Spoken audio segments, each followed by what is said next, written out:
Greetings. Happy Wednesday. Welcome to the Steve Deace Show here live and on demand on BlazeTV, radio, and podcast alongside Todd Erzin and Aaron McIntyre. I am Steve Deace. We are brought to you today by First Cup Coffee Company. Get started with a flavor for every freedom-loving American from your patriotic coffee company. But don't buy it because they're patriotic. Buy it because the coffee is pretty darn good. Just ask Aaron. He loves it. And like I said, freedom, you got a flavor for every freedom-loving American. It'll be shipped to you within days of being roasted. Freshness is kind of their thing, along with great flavor.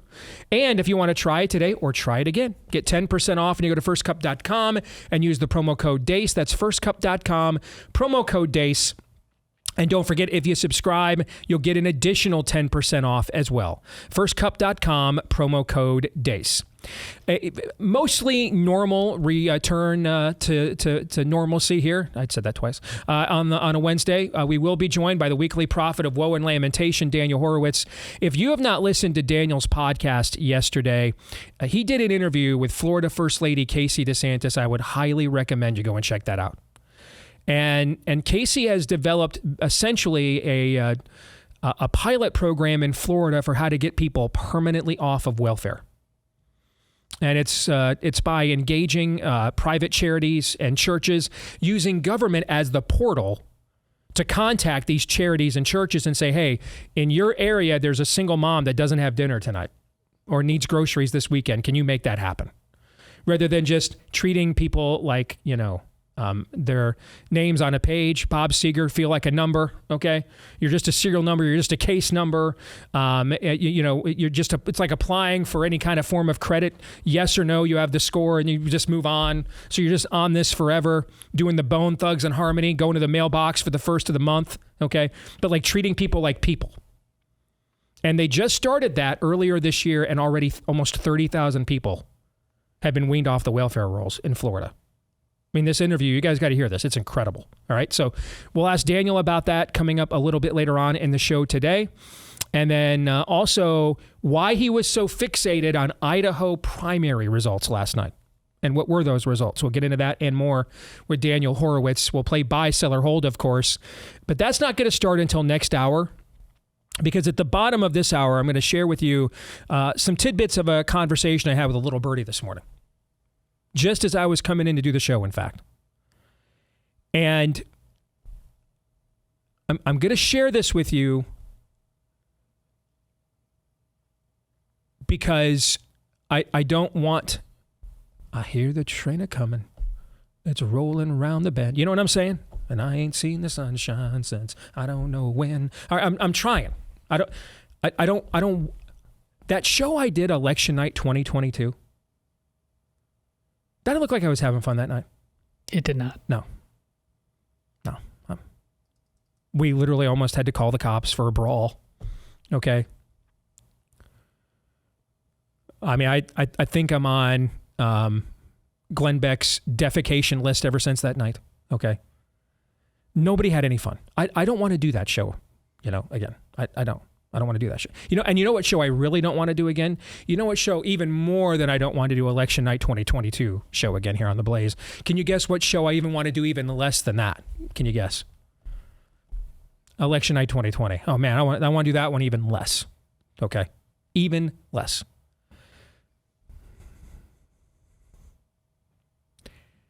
So I'm going to share this with you now because it's May 23rd. This doesn't have to happen 24 weeks from now. It doesn't.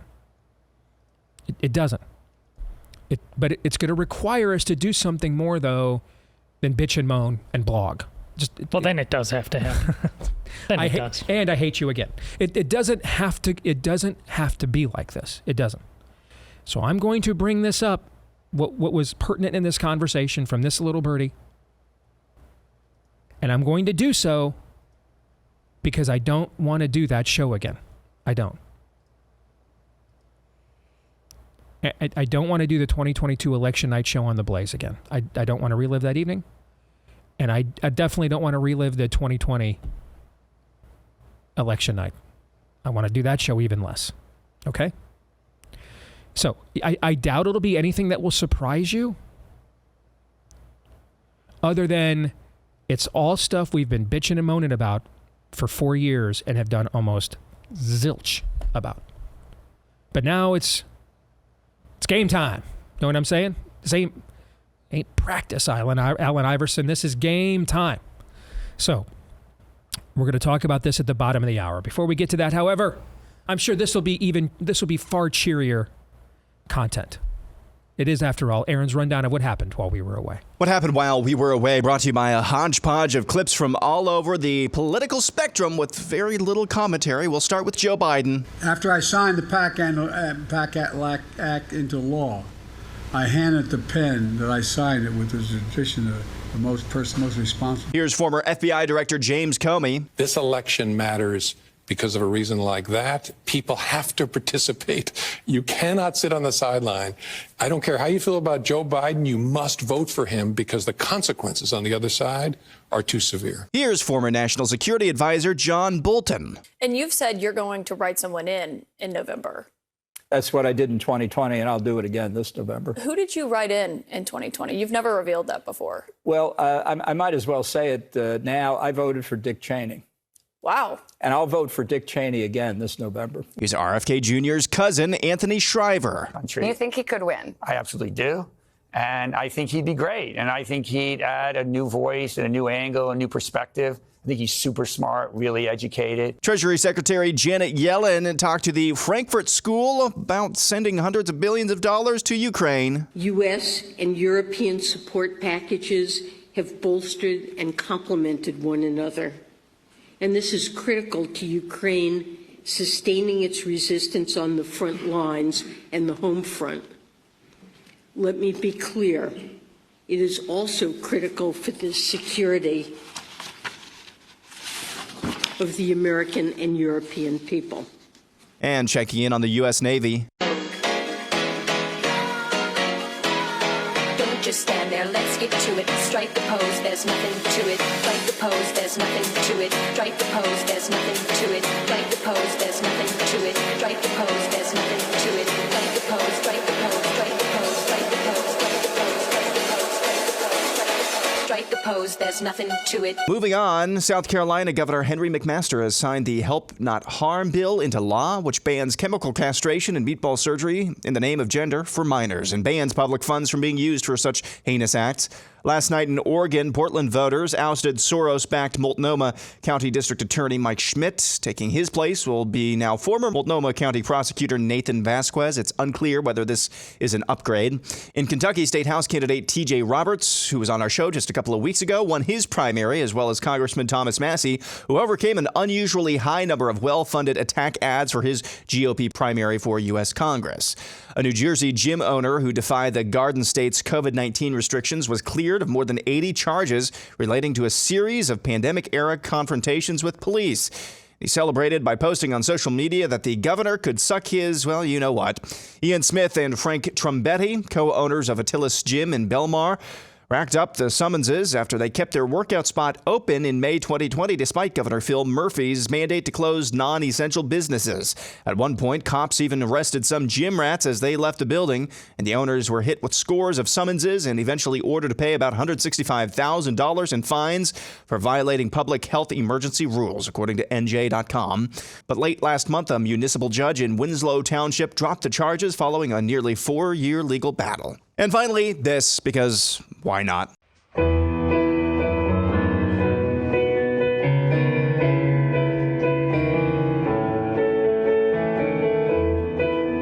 Just a small-town girl, and where was she? But living in a lonely world? Why?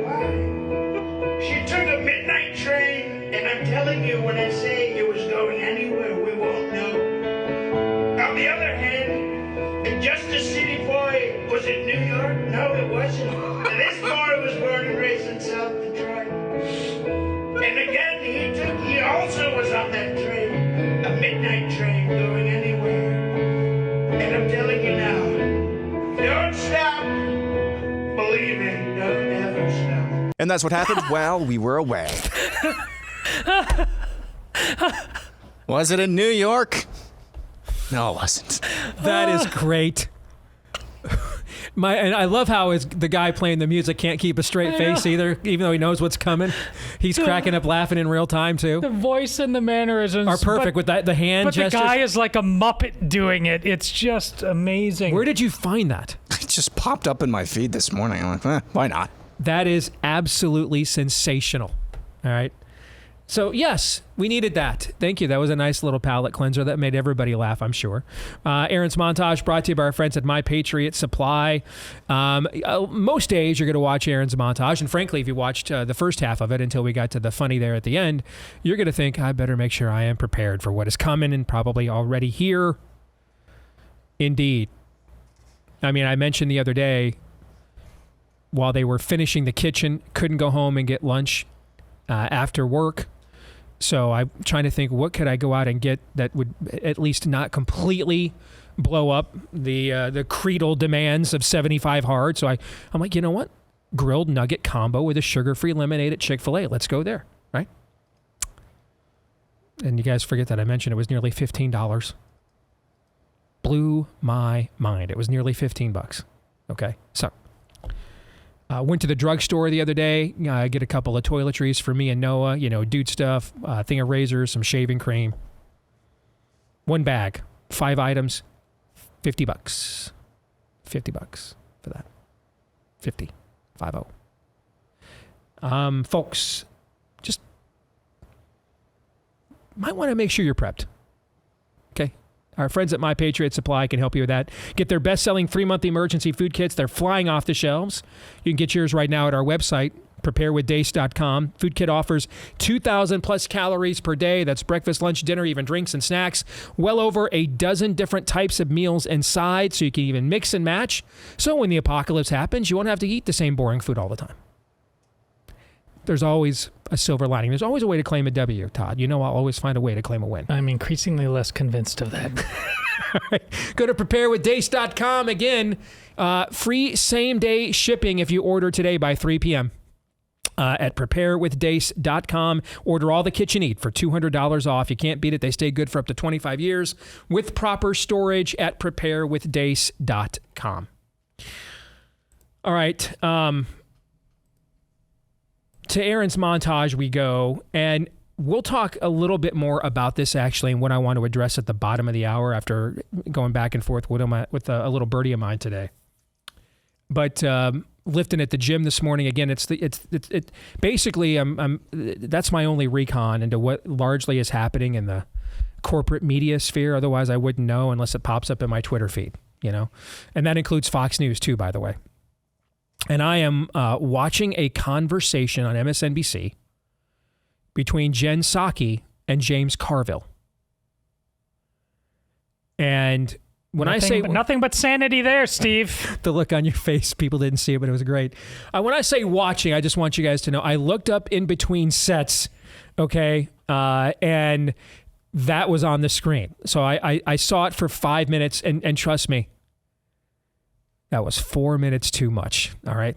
4 minutes too much. But here is what I did see in the very limited glimpse into the mouth of madness. Tell me what Skeletor and Strawberry Shortcake had to say, Steve. Nice. It was James Carville talking about Joe Biden's age is suffocating him in this election. Suffocating him. And I think this goes back to what we talked about last week. I think they know this. That is why they are advocating to do the debates early. But, I mean, this is the second day in a row now. That's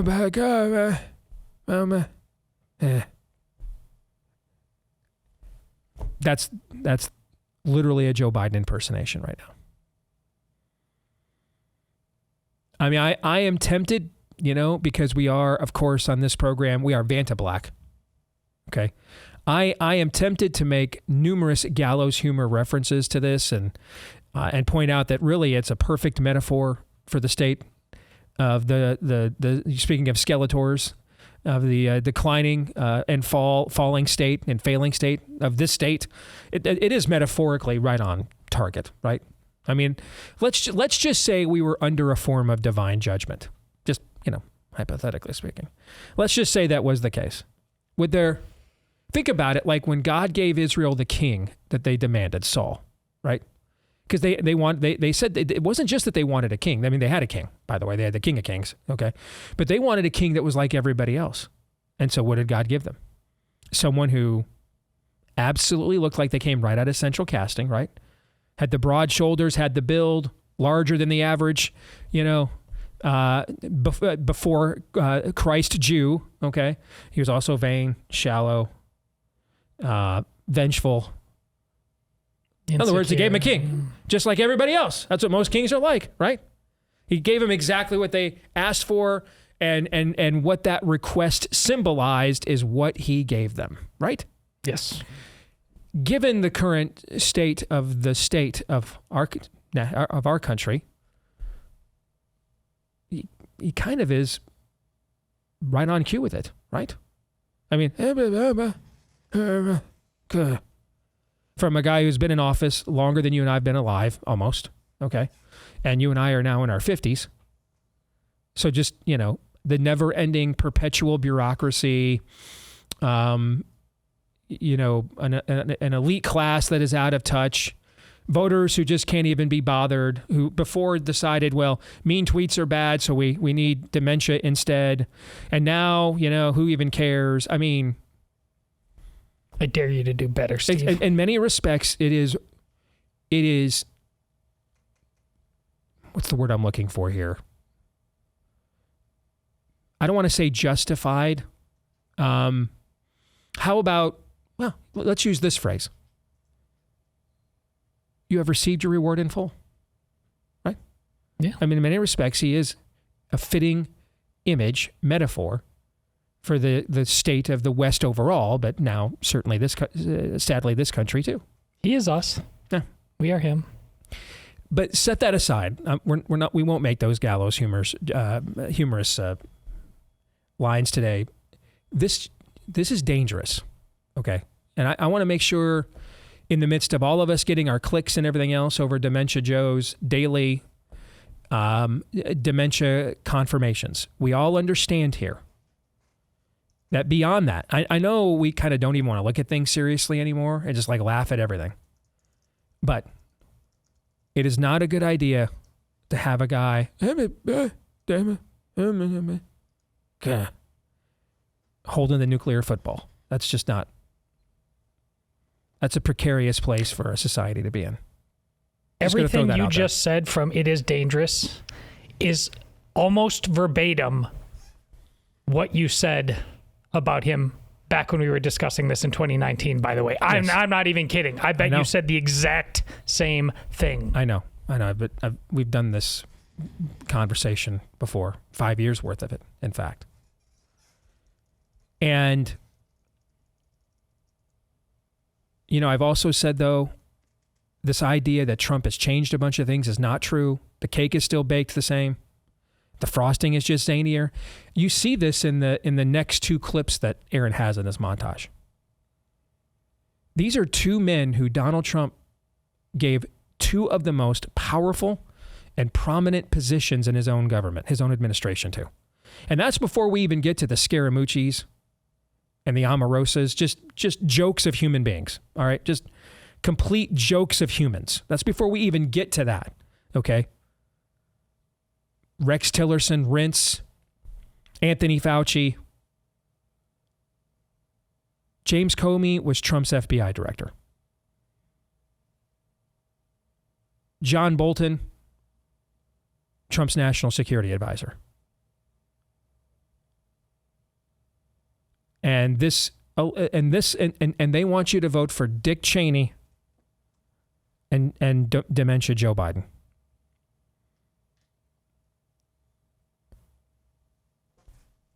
Why would you? How many people would know who Jim Comey is today if Trump had not made him FBI director? And a lot less people would know what the hell a John Bolton is if he had not made him the national security advisor.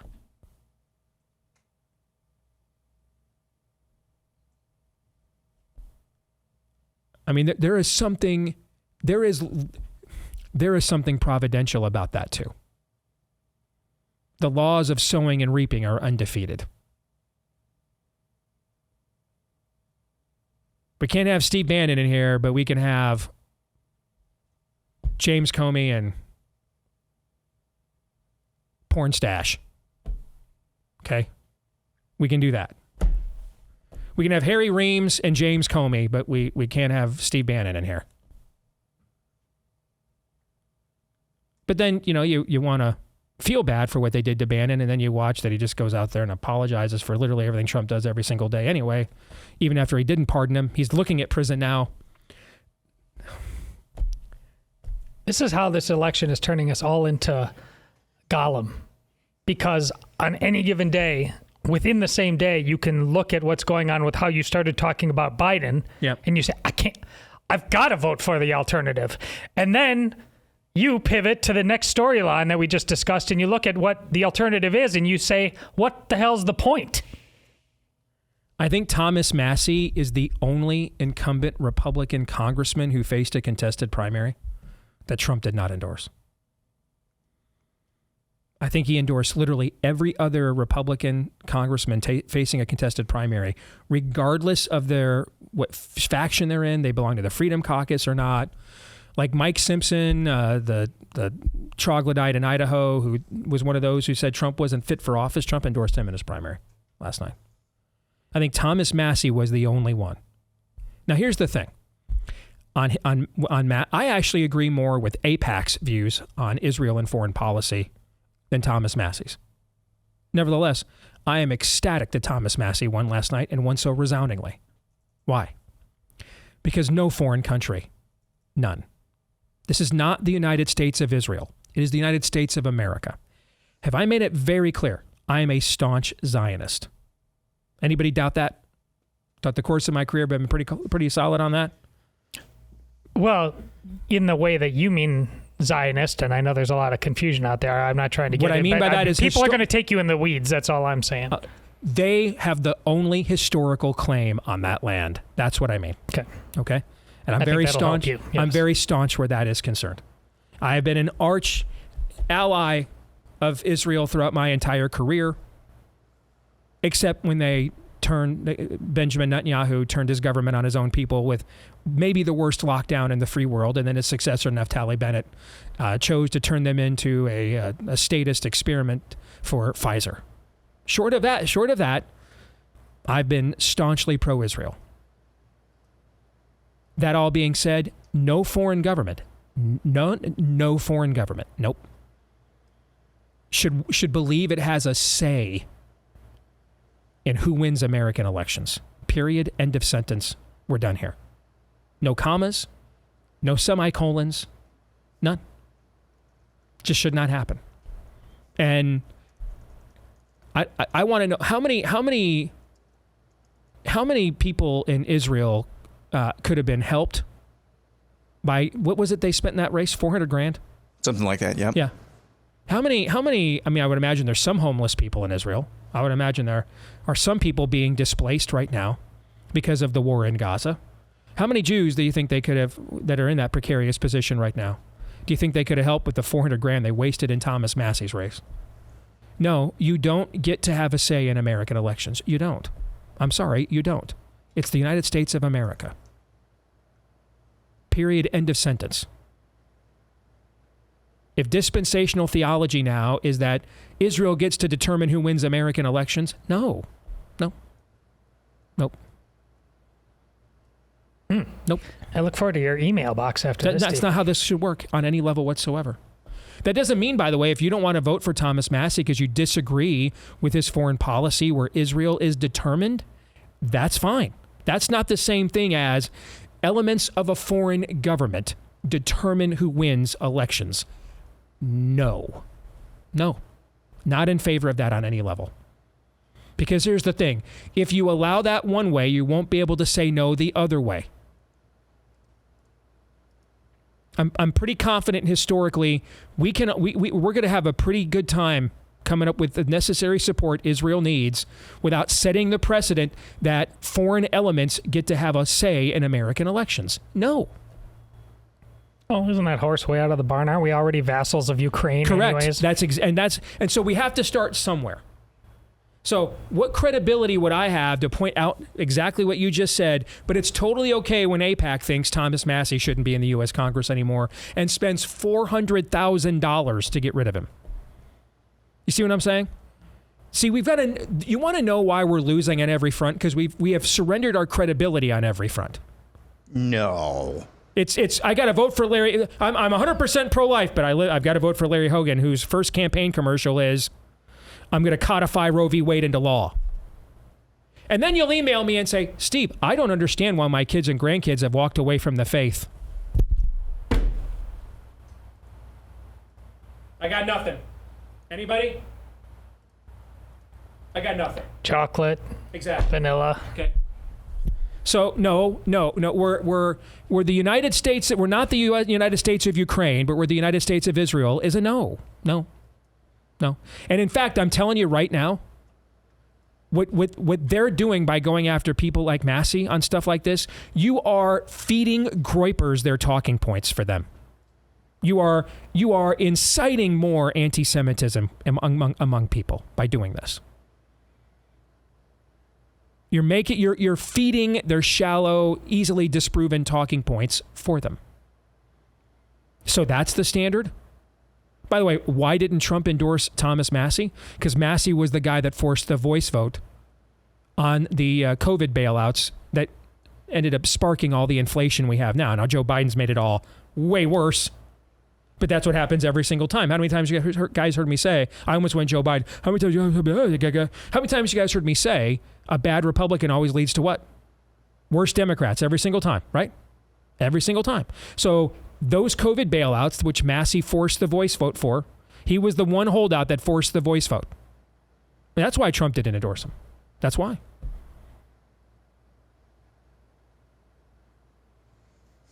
But no, I don't care who you are, even if I'm on your side. This is America. You don't get to have a say in who wins our elections. Americans do. And that, I'm not drawing a moral equivalency between Bibi Netanyahu and Vladimir Zelensky. I'm drawing a situational one. No, you don't. You don't get to do that. Now, if there are enough devout Christians, Zionistic Jews in Thomas Massie's district, and they're like, we think your foreign policy is dangerous, we don't agree, and it's contrary to the interest of Americans, and you want to take him out, I have no complaint. But we do not need to have that level of influence in our elections from outside influences. The number one influence in our elections should be us. We the people. And so I love Mr. Massie, by the way. I've liked the guy for years. I don't agree with him on Israel. I was ecstatic when he won. And by the margin that he did. Because I thought that precedent needed to be set.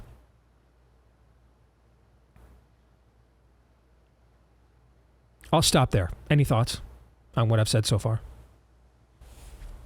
Well, kind of threw the monkey in the wrench when you said there at the end that it's about we the people. What if we don't want that responsibility anymore? We may not. We may not. Aaron?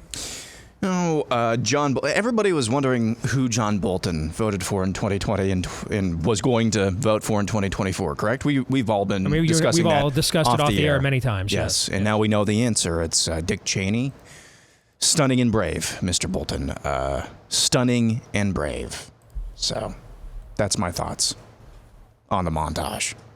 Stunning and brave. So in other words, Donald Trump appointed two people to high-profile positions. One of them was the tip of the spear of a coup attempt against his administration.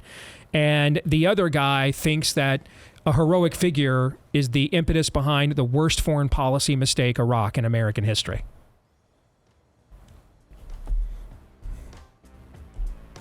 Okay. Most important election of our lifetime, Steve. Okay. Cool.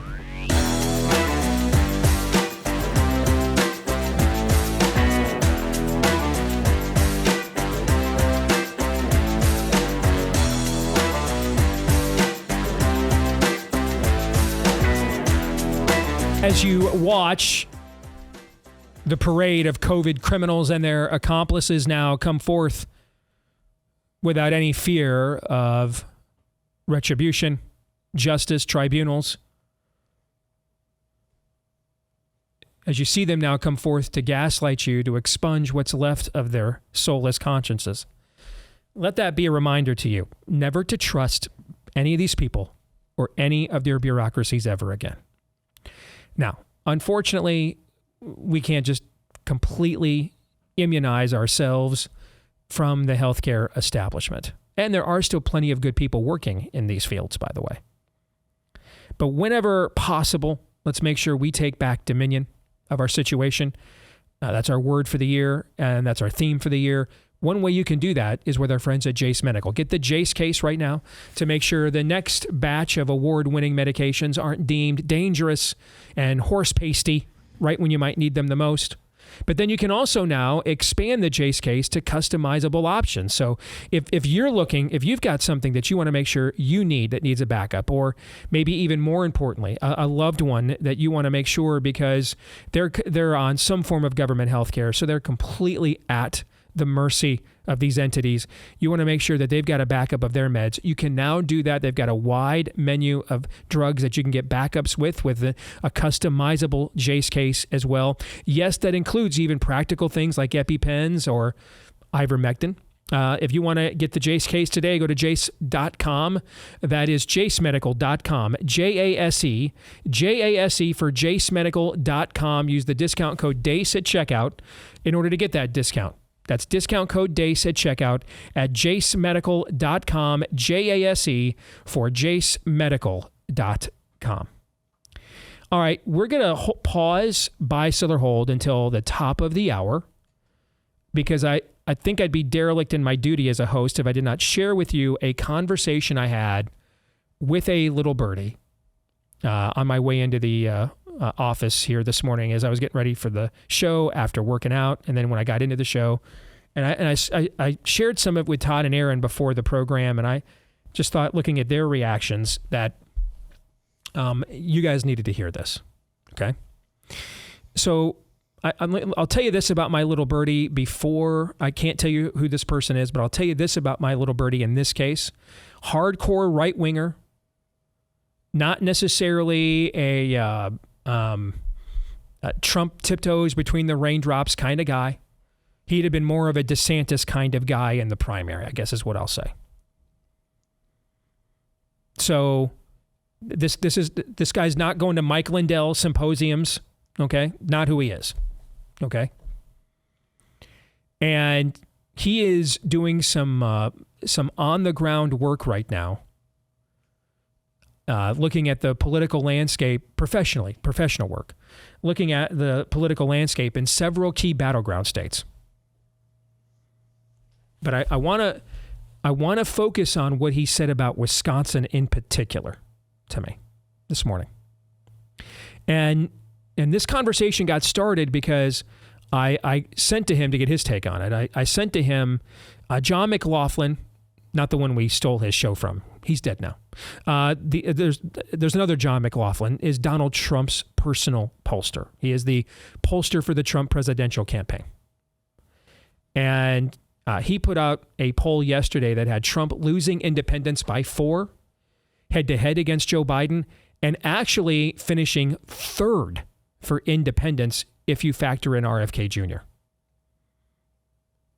Now, I am here to tell you right now, in none of the 9 planets within the Marvel Cinematic Universe will you find one where Donald Trump will lose independents by 4 points and win the presidential election. That will not occur. Republicans have not won independents since the 2016 election. Not coincidentally, when was the last election they won? That one. Again, I'm sure it's a mere coincidence. They've lost independents the last 3 elections in a row. Okay? So, is it possible that Joe Biden could so depress his own turnout that Trump could, say, lose independents by like 1 or 2 points and still find a way to win? I think that's possible. Well, Steve, it's only 2 more points. Guys, independents are the largest block of voter identified people in the country right now. So when we're talking about 2 points of people that are the largest block of voters, we're talking about tens of millions of people. That is a lot of people, actually. Okay, that is. We've had the last 2 presidential elections we had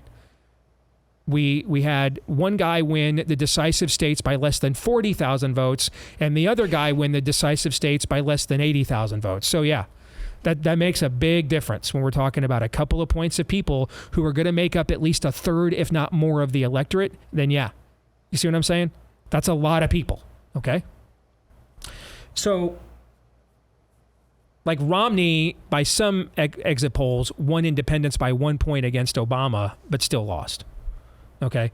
Well, what you had with Obama is historic, levels of black turnout, and Romney wouldn't even eat a chicken sandwich, so he lost. He actually had 4 million fewer white voters than John McCain did when he got routed by Obama. Okay, so it takes instances like that to make up for things like that.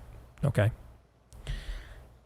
But I think it's important that this is not, again, this guy's not looking for voter fraud underneath every rock. Okay? Not who he is. I doubt he is. I promise you, I've given more time to 2,000 Mules than this little birdie has. I promise you. Okay? And I think it's important to note that for when I'm going to share with you that he told me next. So I start picking his brain about what this means and some other things and what he is seeing. Okay. And I want to zero in on specifically what he told me about Wisconsin. Because he had just told me that he thinks it is possible we might have the lowest under 40 voter turnout in history, based on what he is seeing, surveying, and canvassing professionally these battleground states. That the amount of people under the age of 40 who want to vote for either one of these guys is just a unicorn, essentially. And he starts talking about Wisconsin. And I mentioned to him, almost kind of like a tease, because see, I take the fraud stuff. I'm not quite where Lindell is at, but since election night of 2020, I've taken this stuff pretty seriously. So I would be more inclined to factor that into my analysis than this little birdie would. Okay? And so I mentioned to him, well, they're going to have, and I put it in scare quotes, like the Babylon Bee Satan yesterday, they're going to have the turnout operation advantage, right? We know that, right? Okay. I want to share with you what he wrote back to me. The fraud concerns in Wisconsin are very real. They have the worst voter file in the country. Now, what does that mean? What's a voter file? When you, for example, read a pollster's findings, they have to start from somewhere to gather their data, right? They're not just going to blindly call everybody. First of all, not everybody's numbers are listed anymore. We don't. Do we even have phone books anymore? When was the last time we even opened one? If we do, you know what I'm saying? Mm-hmm. So they're not cold calling here, okay? Because the surest way to find out who will vote in the next election is to what?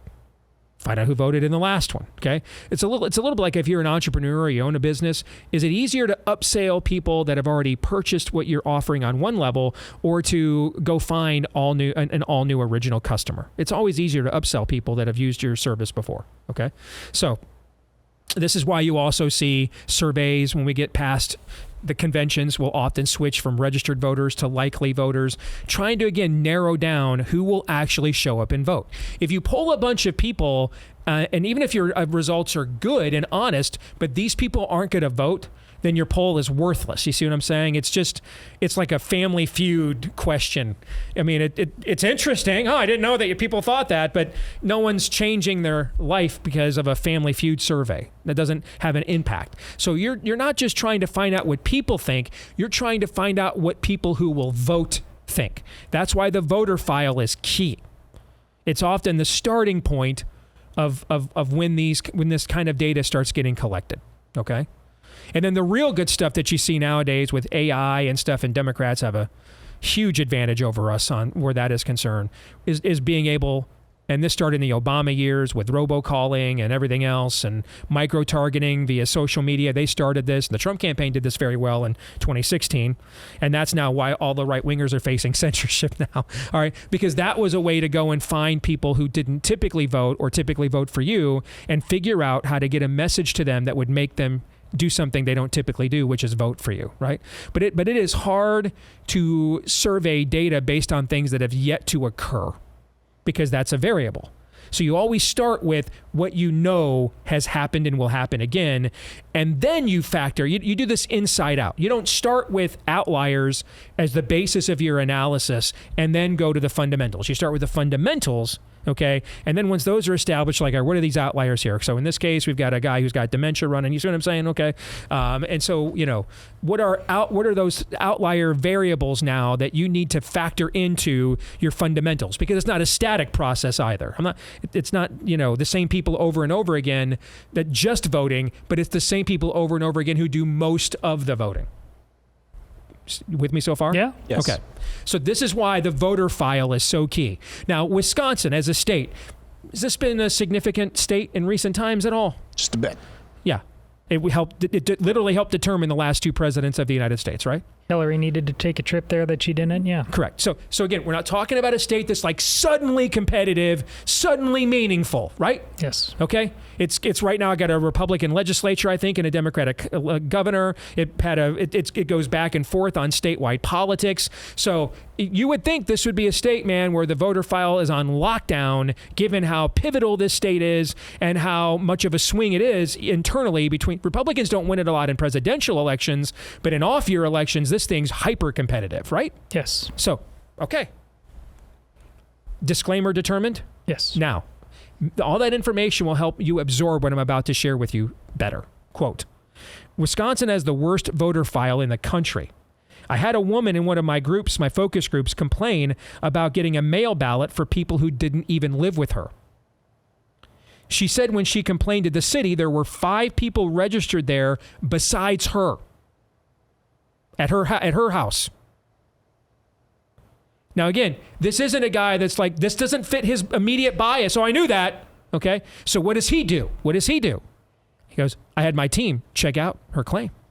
I'm not just going to take it at face value. Okay. My team confirmed it. Everything she said was true. It is an awful situation here in Wisconsin, is what he wrote.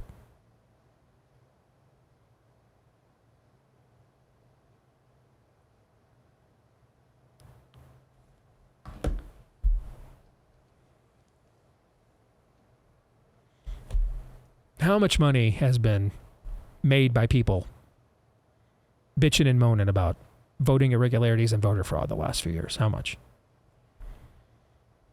A bit. People have been made famous by doing this. How much money has it cost people? Mike Lindell is almost bankrupt. Like 4 or 5 years ago, Mike Lindell was one of the very first phone calls you made on the Christian right for any philanthropic cause. Guy was extremely generous and had no, if your plan and stuff was sound, high likelihood you'd get some form of a yes. Now he's looking at bankruptcy. Why? What changed? This issue, right? Dude went militant on this issue. Everything changed. Now Mike Lindell's on your do not call list. Doesn't have the cash to help you on your Christian philanthropic cause. That's just one anecdotal example of the amount of relevance this topic has been given on the right. How many shows have been done on this? How many documentaries have been done on this? How many shows have we done on it? I'll mention it again. When I pointed out the drop boxes in Wisconsin on Glenn Beck's show the morning after the 2020 election, and what could ultimately be the consequences of conducting banana republic elections like this, the entire Blaze channel got demonetized by Facebook. Not just our show, the entire network. That's a lot of money, guys. That's more money than a lot of you, unfortunately, are going to make in a year. That happened in one day. That's just one example. There are other high-profile networks on the right, online networks on the right, who won't ever address this topic because of what I just said, because what it'll cost them. The algorithm will crush them, and that's their primary tool of revenue draw. So this is both standing up against this has cost people a lot of money, right? And acting as if you're standing up against it has made some other people a heck of a lot of money, right? And yet, what substantively has been done about any of this in the last 4 years? At least in Wisconsin, apparently nothing. Absolutely nothing. So I'm sharing this with you on May 22nd because this election is not for 24 and a half more weeks. One of the worst nights of my career was the election night show 2022 here on The Blaze. Exceeded only by the election night show we did in 2020 here on The Blaze. Maybe the problem's me and they need to stop inviting me on election night shows on The Blaze. That could be it. I mean, I could be the harbinger of doom here. I think we just need to believe in Krakens harder, Steve. All right. But I don't want to do those shows again. I don't.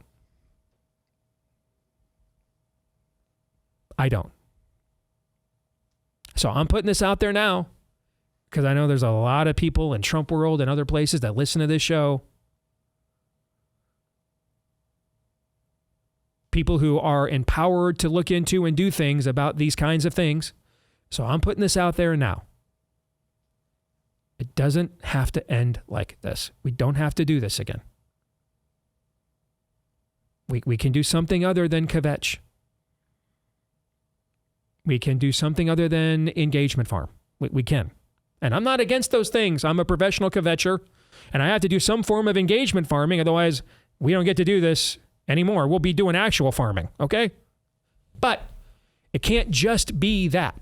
Something substantive has to be done about this. So I issued warning number 30,726. I think that's how many that have gone out just from this show in the last 4 years. It doesn't have to end the way that we all fear it is going to end.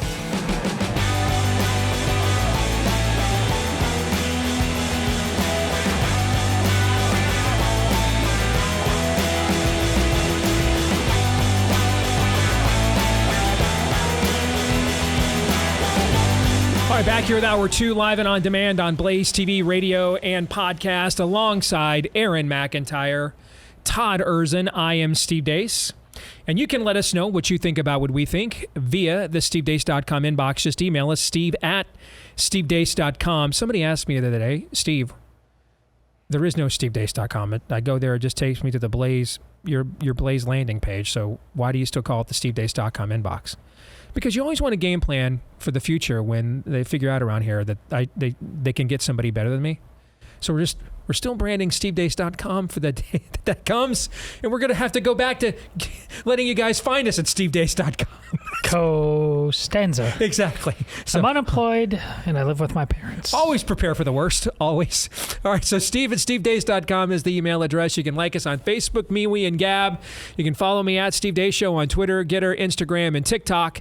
And then if you listen to the podcast version, thank you very much. We appreciate that because you're a big part of our show. Please, if you wouldn't mind, leave us a 5-star review if you like us. And then also hit subscribe or on iTunes. That's follow these days. And that way, every day that we do a new episode, it'll show up in your podcast feed every single time. And we want to thank each and every one of you that have done both of or one of those things for us already. Also want to thank our friends over at Freedom Project Academy. I continue to get a huge outpouring of responses from you guys for the conversation we had Monday about whether it is time now for the church to more directly advocate for an exodus out of the government schools, particularly in states that have school choice now available, and this is more affordable than ever before. So a lot of great reactions. I'll share some of those on Feedback Friday. But if you're looking for an option, and you're like, I'm on a waiting list at my kid's Christian school, not happening. I mean, maybe my kid will be can get admitted in 2047, around the time you guys will finish Romans. All right. I'm hoping by then, actually, he'll be a granddad. All right. So it's not going to happen. What do we do? All right. Here is something you can do. All right. Freedom Project Academy is a great option to get your kids out of these spirit of the age indoctrination centers. You can also find out that your kids might be taught how to think, critical thinking, not what to think. All right. So they have perfected online learning there. They offer live, on-demand homeschool courses for students K through 12, fully accredited, built on Judeo-Christian values with a classical curriculum. Students will read full books. They'll write in cursive. They'll study the full scope of history and graduate with knowledge and common sense way above their public school peers. I know the people that do this academy. I've fought with them in the trenches before, like back in the day over Common Core, and I can't give them a better recommendation beyond I let my own son go to FPA for a couple of years, and the results speak for themselves. Or spoke. Did I say speak? I don't think so. I didn't go to Freedom Project Academy. I heard nothing. All right. Maybe not the best moment to use poor grammar when you're advocating the education credentials.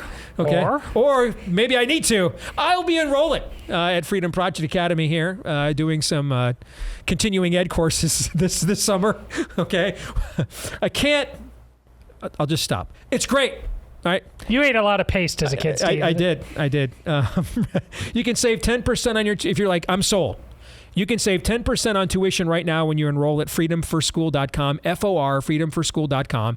Or if you're like, I'm intrigued, they've got free information packets for you as well at freedomforschool.com. That's freedomforschool.com. All right, let's get to it. It is time to play Buy, Sell, or Hold. You guys know how this works. You give the submissions to Aaron. Aaron, I did retweet. Yeah, I saw that. Did it help? No, it got considerably worse, actually. What did you think I was going to say? I don't know. I walked right into that. No, one. it did help. Okay, it did help. Right. So you guys do the submissions. Aaron decides which submissions we're going to do. Todd, you and I are then going to decide when we see said submissions for the first time, are we going to buy that? Are we going to sell that? You are technically permitted to use a hold, but you're not really supposed to. It's a total violation of the dude code. You really have just completely wimped out. So there's a penalty for that. This week, if you use the hold, then you have to assist Lindsey Graham in his ongoing search for Joe Biden's erectionists. Todd, your thoughts? That one was rough. Yeah. You'd kind of lost your fastball in the last couple of weeks, but that's chin music. I kind of reminded you right then, who I was, what I'm capable of. Let's commence. Okay. Robin Ventura's not charging the mound this week? No. All right, let's go, Aaron. We'll begin with Alex Pfeiffer. The last 3 years have been Obama's third term, literally, just from behind the scenes. 100% buy, sell, or hold. 100%. Obama's still pulling the strings. 100% buy. Yes. 100%. I absolutely believe that. Which is also why do you need to run Michelle Obama or anything else when you have that kind of power? This is the only reason, we had given up that they were going to replace Joe Biden at the start of this year. The reason I'm entertaining it again is because when you look at all the data that I have seen, he is a singular drag on them. Singular. Like, they don't have systemic issues. They're polling well in the Senate races. Their data on the congressional ballot is very good. Okay, the Republican Party brand is at this point probably irredeemably tarnished. It needs the GOP brand needs the reboot that the liberal brand needed post-Reagan. They just had to completely recreate themselves, and that's essentially what the Republican Party needs right now.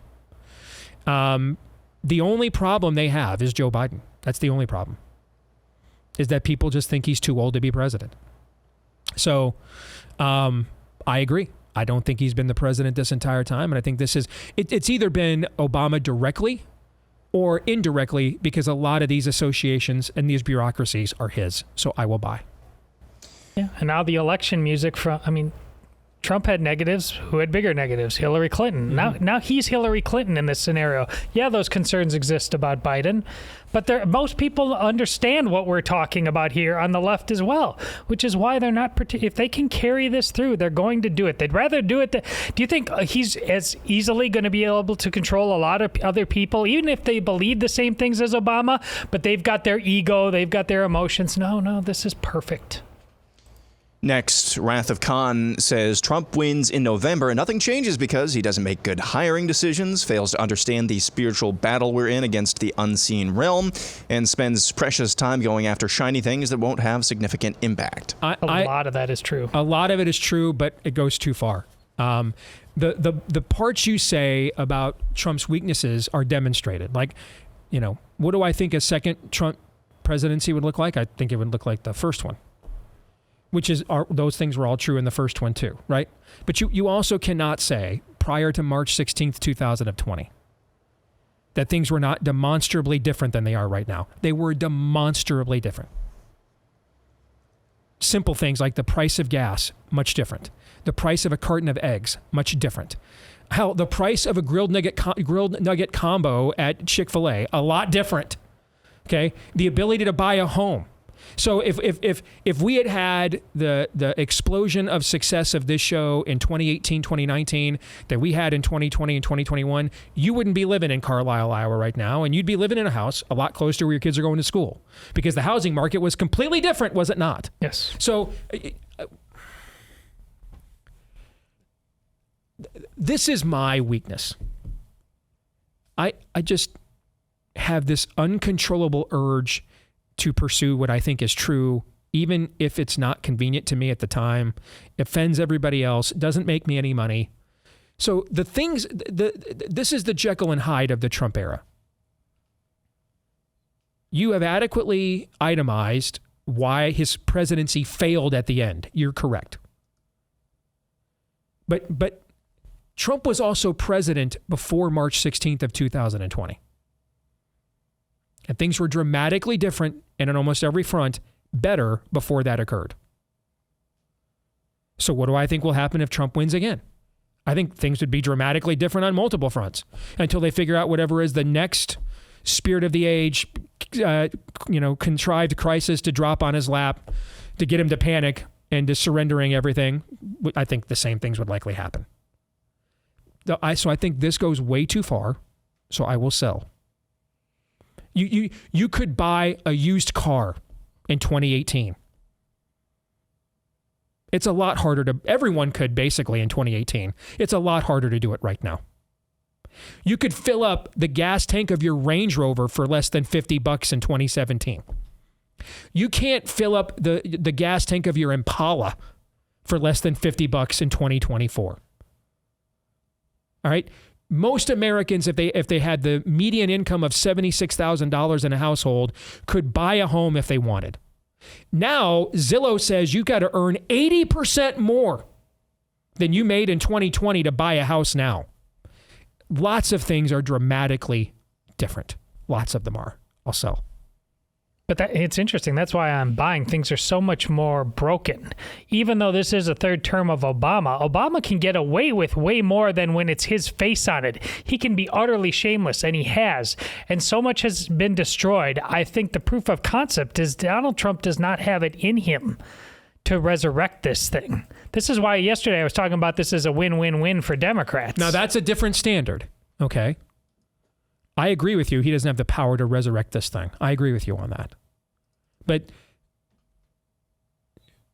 at this point, that's to me, that's a different question than what he is arguing. All right? It's not going to be morning in America again if Donald Trump wins here in 23 and a half weeks or whenever it is, okay? But it'll be it won't be 3 a.m. either.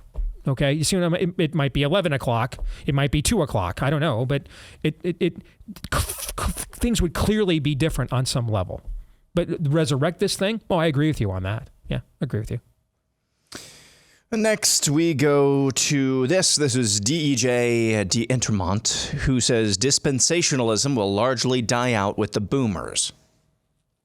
So doesn't seem so. I don't think so. I think it'll By the way, I let me say, because this is a great moment for me to clarify something.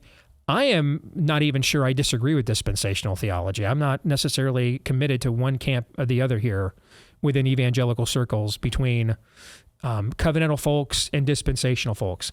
I'm mentioning that in specific reference to what it has determined in as far as political policy is concerned. You see what I'm saying? Okay.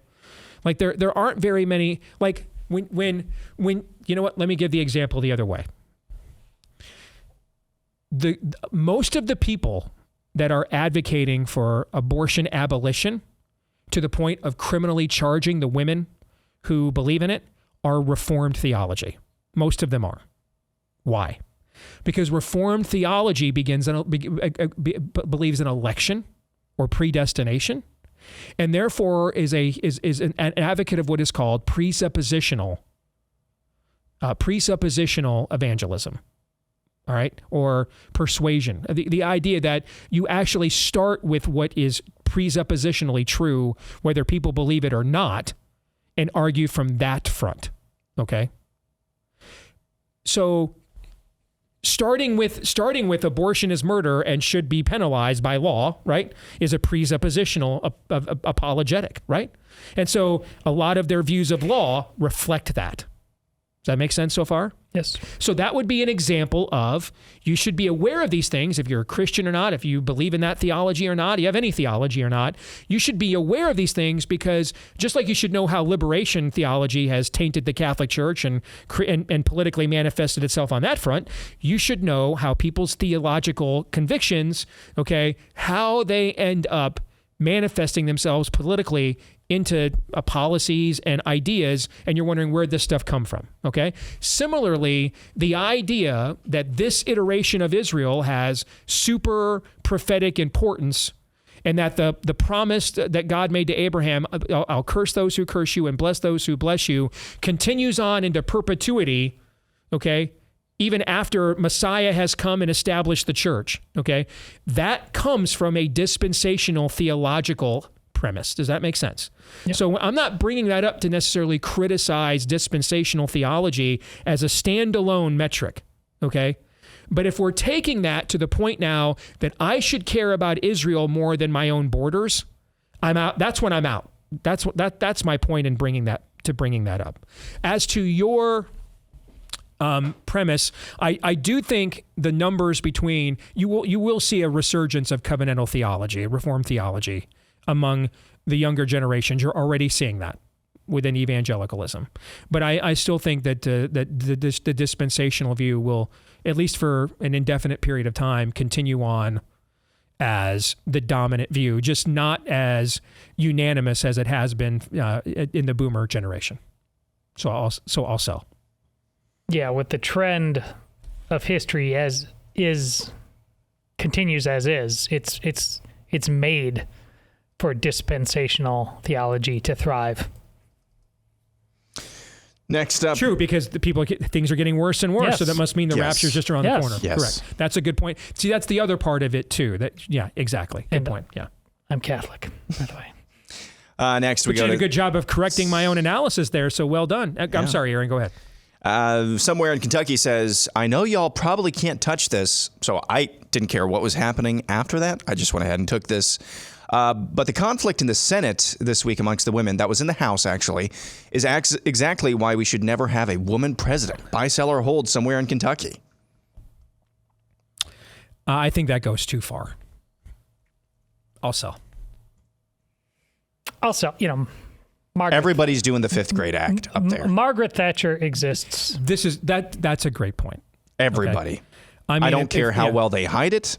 I don't care how often it comes out. Everybody's doing. In fact, your workplace is probably a fifth grade act. Nobody progresses beyond the fifth or sixth grade. As a general rule, I've seen just as a millennial looking around, nobody really progresses beyond that. That's a great point. Go ahead, Todd. I'm sorry. All right.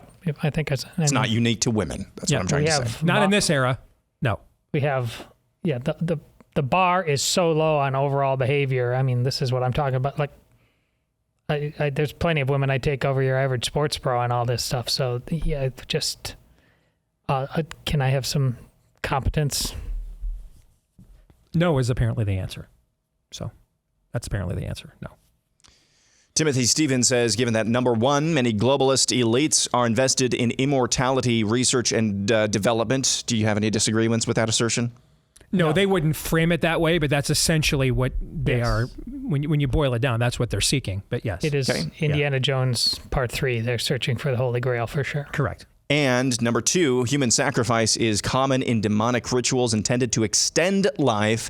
It's worth considering that depopulation might really be a massive human sacrifice intended to grant the elites longer life. Do you think immortality, R&D, and human sacrifice and the various forms 100%. that it takes? Yeah. All you're doing is you're defining Malthusian ethics, the idea that resources are scarce.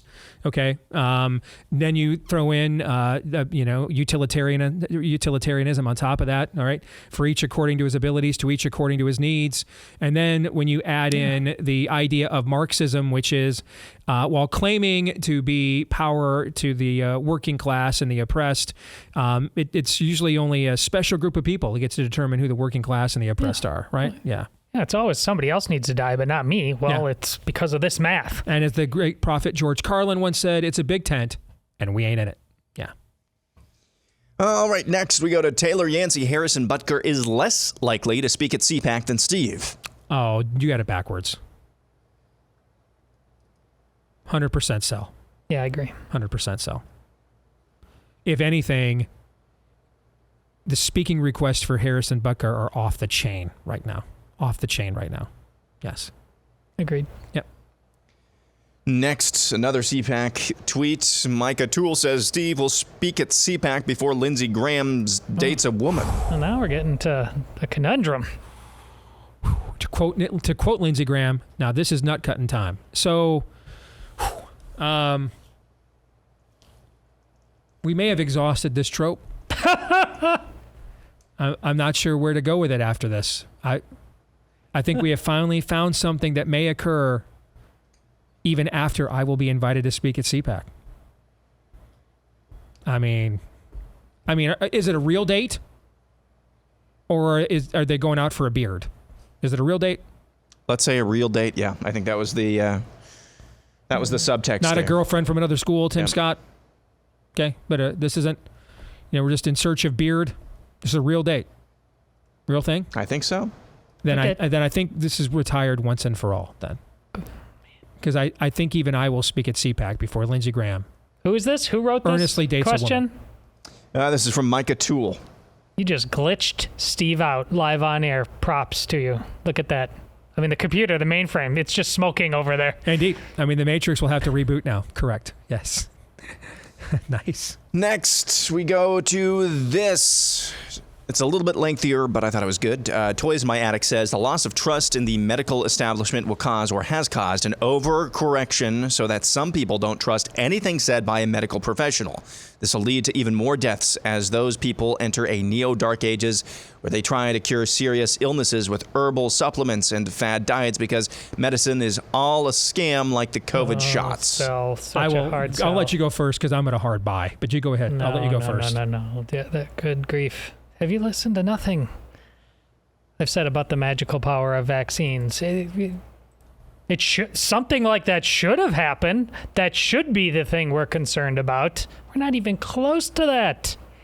We just got done talking in the last week about how they know the world is so safe for them to come out and now just flat out admit the Holocaust they perpetrated on everybody because no one's going to hold them accountable. The world would look so much different if people were actually running away, as you say, and overcompensating the way you say they are.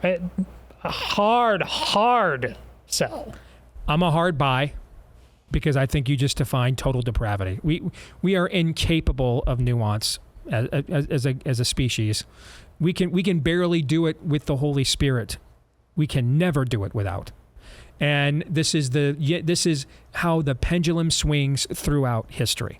I think you have adequately articulated what is likely to be one of the unintentional symptoms of this.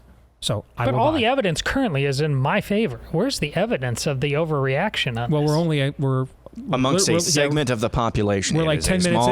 We're only 10 minutes into this. This skepticism and stuff is all just. As the anti-vaxxer, we're way more than 10 minutes into this. We have been conditioned for generations now to believe that medicine is the high priests. Should we do a thought experiment? Hold on a second. Do you believe in taking no medicine? I'm not saying this to trap you. Well, I've never said I believe in taking. I know you haven't. Yeah. I know you haven't. Yes. Of course, you believe in taking some medicine, right? Okay. Well, I don't. It depends on the circumstance, but I'm not against it. No. Okay. I think the people that are capable of the level of nuance that you just articulated are small. And I think I think we are far more likely to end up with copper bracelets than more Todd Erzens after this. That's what I think. No, we're just going to end up them still being addicted to the very thing that poisons them all the time. Neither one of those things. Okay. They're just going to be, they're not even upset that they're getting poisoned. They resent you for pointing out that Trump's the one who gave it to him, Steve. You know this in your email box. Yeah, I know. I've got that too. But see, this all proves my point. I don't believe any level of nuance will be achieved. I think when a godless society cannot. What do I mean by nuance? Nuance would be being in the world and not of it. That would be an example of a nuance or a paradoxical thinking. Godless societies are incapable of it. But if there's no nuance, then you're either going to stay parked here or the pendulum's going to swing. That's exactly what I'm saying. I'm saying it's going to stay parked. And all the evidence points in the direction of staying parked. And that's a great reason to give that answer as well. Aaron, what were you going to say?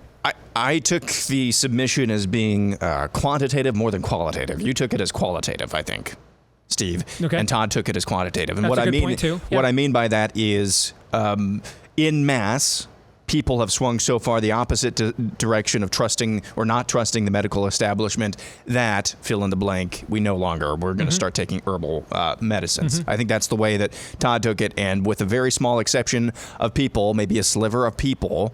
After what was done in 2020, I'm still parked where Todd is. We could do a thought experiment on this as well. So bird flu, CDC comes out and says bird flu is really, really bad this year. It just jumped. I saw this morning in Australia. Yep. They confirmed their first case of bird flu prior to 2020.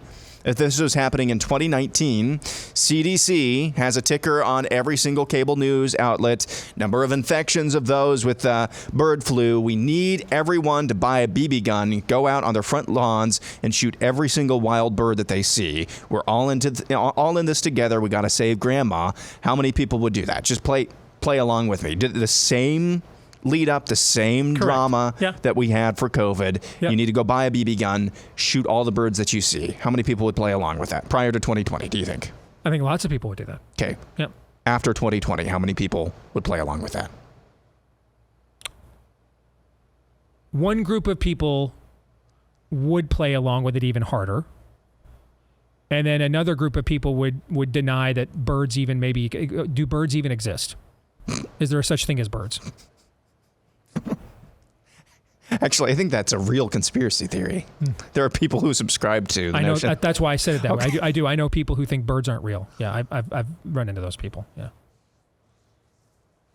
Todd, any more thoughts? No. Okay, good. Next, we go to Mr. Bob Dabalina, who says Trump pivots to anti-vax, at least COVID vax, and plays the victim card, saying he was fooled by Fraudgy and the Scarf Lady. No, he should have done that a long time ago. He's not ready, willing, or able. No. You're correct, but I'm going to buy just because I want this to happen. But you are correct. All right, let's pivot to something of great import. Steven Skinner has lightsaber colors per show personality. Steve has the blue lightsaber, justice and truth. I like that. Aaron has the green lightsaber, growth and nature. That's good. Todd has the purple, nobility, wisdom. Anna, yellow, hope and goodness. Victoria, white, purity and positivity, and 101% worldview. That's pretty good. Those aren't bad, right? Todd, your thoughts? Those are pretty good. Todd, pretty good, right? Todd? Speaking of things nobody would have a problem with a few years ago, if someone had sent that submission in 2019, we'd still be talking about it. And Todd would be talking about it too. Right, Todd? Now he's taken a vow of silence. Yeah, now he's got nothing to say. Now it's unholy. Jules AU says, I've seen things.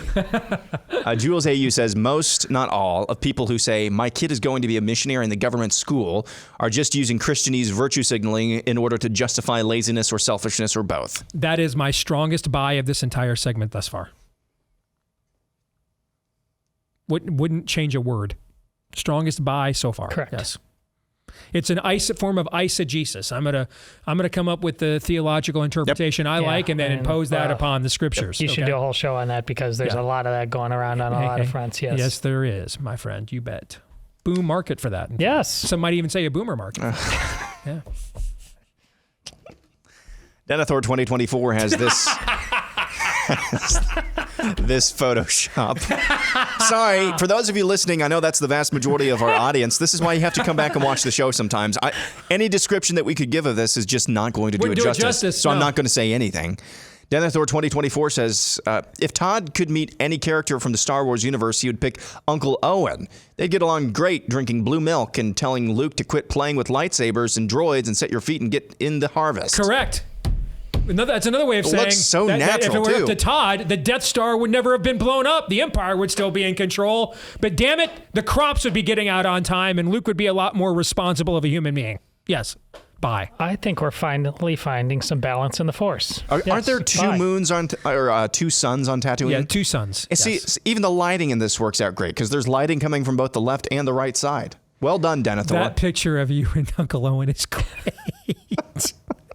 Oh, that's really good. That's really good. More issues of great import. This one actually might have some disagreement on. Matt's collection has the best roller coasters. Number 10, Thunder Mountain Railroad. Aren't they getting rid of that? Venerable. That's a classic, so I'll buy. Just based on tradition. No, they're not getting rid of Thunder Mountain. That's not the one I'm thinking of. What am I? Yeah, what is... That's at... Disneyland. Yeah. Like the Frontier. original. Yeah. Oh, so not World. No, it's not the same thing. They have it at Disney World, too. Yeah, they have it at Disney World. Yeah. They have it at both. So is that the one where the coaster goes backwards for a while? Is that... Yeah, I think so. Yeah. Yeah. Oh, that's cool. Yeah, that was cool. Number 9, Rip Ride Rocket. They are getting rid of that. I've never been on that. I can't even remember that one. Yeah. That's a great one. Okay. I've been on it multiple times. Okay. Number 8, the Hulk Coaster. That's Universal. Yeah. Yeah, I'll buy. Yeah. So I've never been on it. Number 7, Mind Eraser. I've never been there. Never been on that. on it. Yeah. We'll finish the rest of the list, I should say, after the break. Now we got Daniel after the break. Oh man, that's why we have to have 2 segments of buy, sell, or hold. So you're gonna have to wait till overtime. Ooh, that means you got to subscribe right now. That's a tease. More in a moment.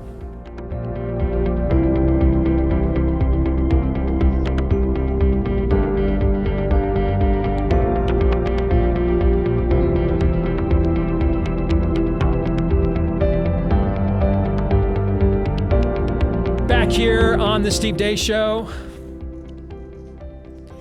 You know, since I teased this earlier, I should mention it. If you do want to get our response to the rest of your buy, sell, or hold submissions, you just go subscribe.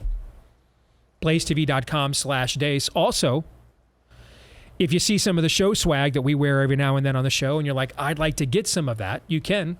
Just go to shopblazemedia.com. That's shopblazemedia.com. First of all, we've got an assortment of merchandise for all the shows and all kinds of other stuff as well. But you can see right there if you're watching today. Some of the Steve Deace Show specific swag you see from 2 years ago, the Ruth Bader Ginsburg pro-life hero swag we did. The Blaze let us update our new show logo and branding. You see that there with Truth Be Told and the candle, the light shining in the darkness. So, and you see that on the new coffee cup too. I've got that here with me on the set. So if you want to get any of that stuff or from any of the other shows we do, Steve10 is the discount code to get 10% off. Steve10 is the discount code at shopblazemedia.com for that. And then finally, let me remind you that you can get a free, no obligation subscription to Imprimis from Hillsdale. Why do you want to do that? Because you'll get even more outstanding commentary like you're about to get from our good friend Daniel Horowitz. You can get that from people like Christopher Rufo, best-selling author Victor Davis Hanson, and more. If you go to daceforhillsdale.com, daceforhillsdale.com is where you want to go. And that is a free, no obligation subscription that you can get at Deace for Hillsdale, F-O-R, DeaceForHillsdale.com from everybody's favorite college, Hillsdale, DeaceForHillsdale.com. We bring in now the prophet of woe and lamentation himself, the one and only Daniel Horowitz. Good to see you, my friend. How you be?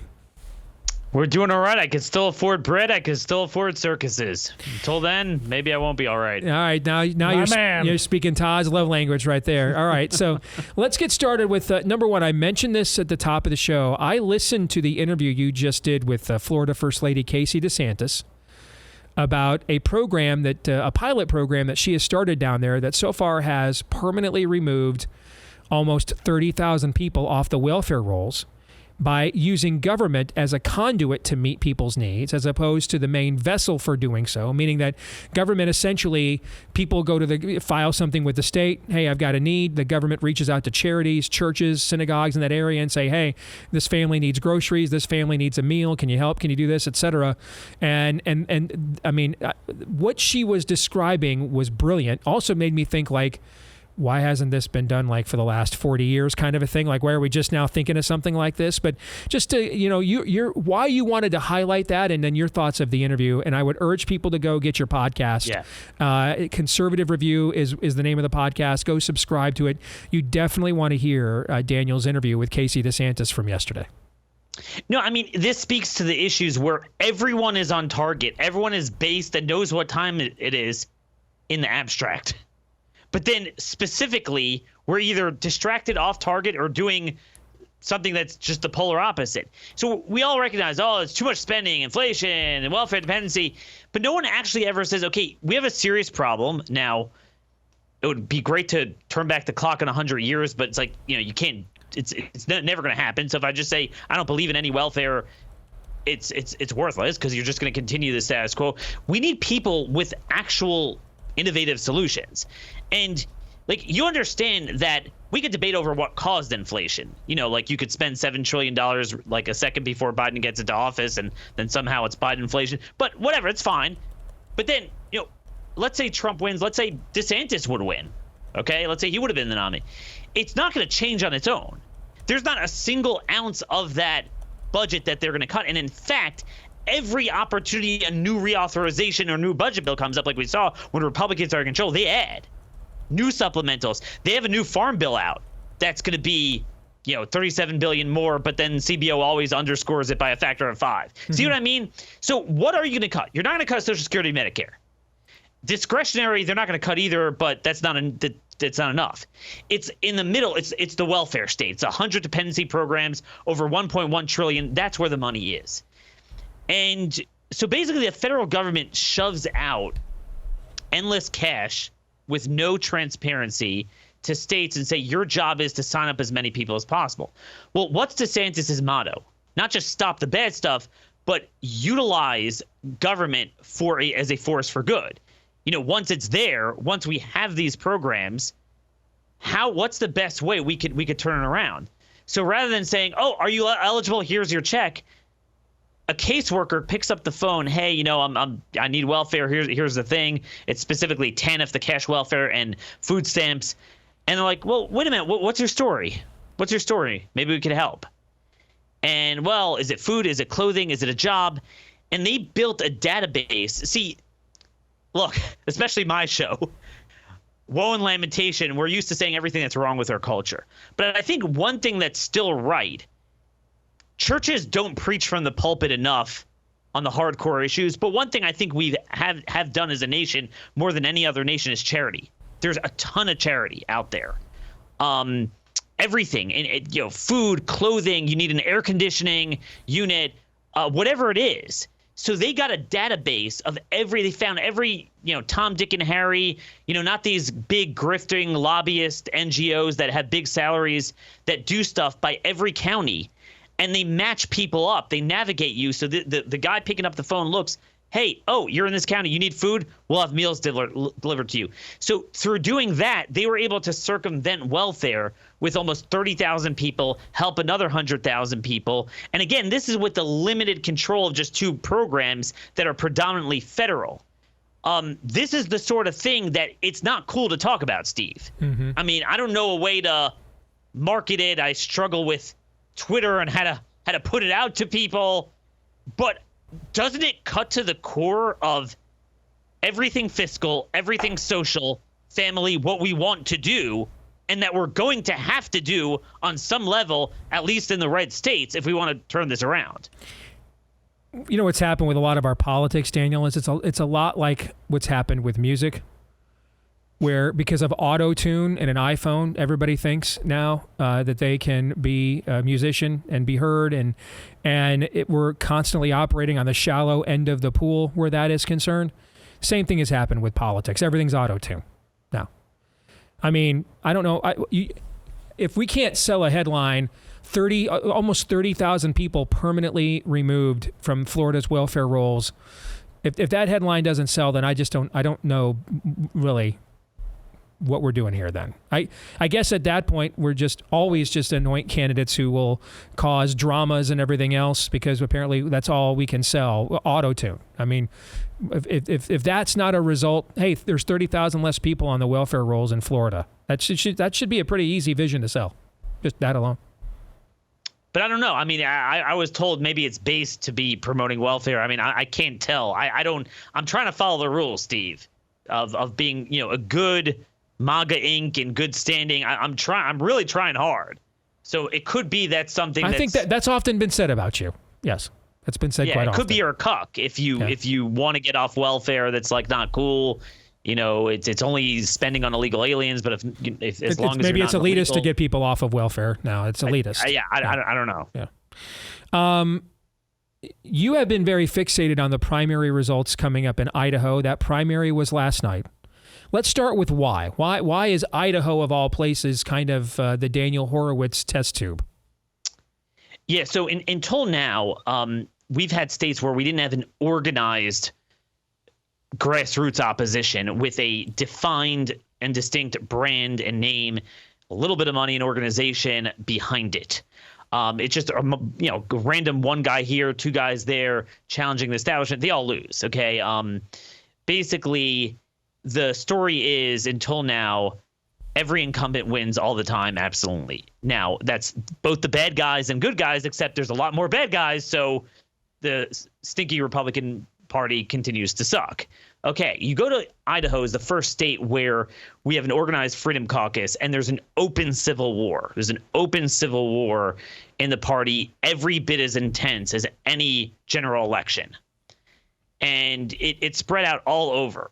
So they've challenged a bunch of the establishment guys, but the establishment guys put up a challenger against almost every single sitting Freedom Caucus guy and put in a tremendous amount of money too, given the orientation of some of these areas and rural, cheap media markets. So it was an open civil war. So people don't understand this. In Iowa, typically the teachers' unions, the industries, they'll get involved in the Democrat Party. Here, everything is in the Republican Party. There is no Democrat Party. And the governor, who's officially a Republican, and all the industries, all the unions, they all operate within the Republican Party. So, this is what's very hard to tell. And it was a very, I was up very late last night. At first, I was very unsettled by it, but I'm looking at it more positively as the day goes on. We knocked out 10 of theirs between the House and Senate, including the Senate President pro temp. It's a big deal. Won a bunch of open seats as well, but we did lose 5 incumbents. So on net, if you do the math, it was good, but it was a little bit unsettling. And what it demonstrates in the future is that, number one, is we're over the target. Commensurate with how much they obsess, they will tell you what they fear. That's what they fear. The raw display of power, connecting the broad, again, abstract aspiration of GOP voters that are sometimes confused about how to accomplish that with actual people in levers of power who will do it, who will make the red state red. Remember, they need a controlled opposition. They need the Republican Party to remain what it is. So they're going all out, and they are retaliating. And for the first time, we're losing some incumbents too.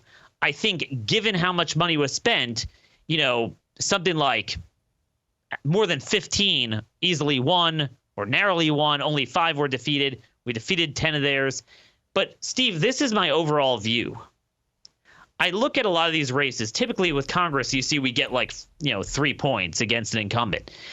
There's a whole tranche of dozens of state legislative races. They're a lot more volatile, where our guys are in the 40s.